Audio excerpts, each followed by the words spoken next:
guys, gagawa tayo ng squash sauce. Ayan.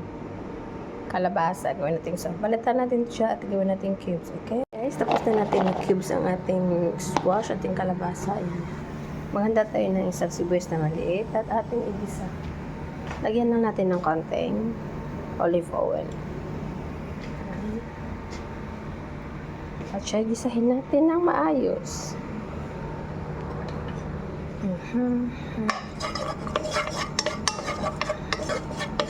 Tapos ang ating basal, konti lang siya, bisa lang natin ng konti. Tapos ito na naman isunod natin hanggang sa lalabas na yung amoy ng kalabasa na nagigisa. Lagyan na natin sa agad ng kanyang spices. Okay? Dalawa lang ang kailangan dito, sibuyas lang at saka kalabasa. Ayan. Tapos yung asin at saka paminta, yun lang. I-blend na natin. Ayan. Okay lang hindi niya maging cubes kasi i-blend din naman yun. Nalagyan na natin ang asin, paminta at saka curcum. Maliit lang, pang lasa. Hintayin na natin lalabas ang aroma niya. Lagyan natin ng hot water. Ayan, medyo namamay na yung ating kalabasa. Lagyan natin ng hot water.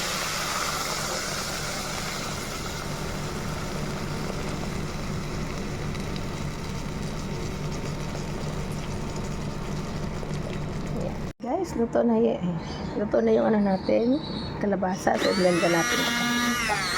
Initan natin ng hand blend natin.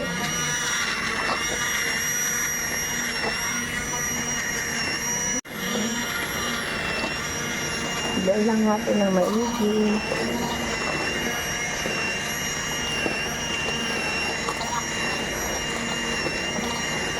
Tapos, lagyan na lang natin ito ng cream. Kulo konti. Tapos na natin squash. Kumbaga sa kanila dito ay shorba. Ayan. Tapos, ayan na siya. Wala tayong ibang cream. Ito lang tayo available. Lagyan natin ng konti lang. Ayan. Tama na yun. Mix lang natin ng konti. Ito na po ang ating shorba. Dahil nalagyan na natin ito sa kaninang asin at saka paminta.